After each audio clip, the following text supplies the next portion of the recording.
Hi, I'm David Scranton, and thanks for clicking this video, because today we're talking about the 7 biggest potential risks that could jeopardize your retirement plan. And with us are Jeff Small, President of Arbor Financial Services, as well as Brad Williams, President of Brad Williams Financial Services, a retirement income store located in Huntsville, Alabama. Brad, thanks so much for being back with us. Oh, great. I appreciate you calling me back. Brad, it's great to see you. We're talking about retirement risks today, and certain risks today can increase under certain market conditions. What's the biggest risk, in your opinion, in today's markets? Well, market risk right now because of normalcy bias. The market's gone up because of cheap money since 2009.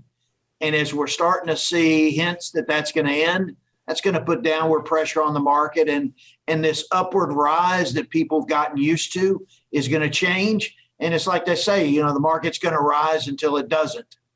And that's going to be a rude awakening for a lot of people. Yeah, the markets are real pricey right now, but we know investing for income makes you better prepared for all these types of common risks, specifically market risk, correct? Oh, it sure does, because no matter how much you have in investment or savings, the size of those accounts is not as important as what kind of income you're generating from it without cannibalizing it. And that's the key.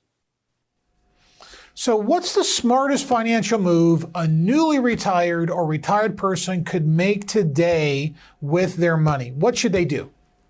Well, they need to meet with someone like myself, obviously, but someone who's an income specialist to evaluate their situation, their goals, and find out what kind of income they're going to be able to generate versus what kind of income they're going to need, and then reposition those growth assets and start moving from that growth aspect that happens in the accumulation stage of life to the income stage, which happens in the distribution stage.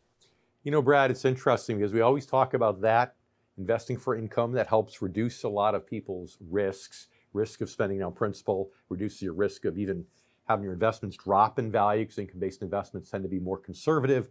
But what are 1 or 2 other risks to people's retirement that you see? Forget about what you heard so far on the show today, but you see being things that people fall in the trap of, these maybe non-investment risks that you also need to talk about as a professional. Well, longevity risk, because we're living longer now and your retirement's going to probably be a lot longer than your grandparents. So you need to have a sustainable plan, and investing for income helps you do that.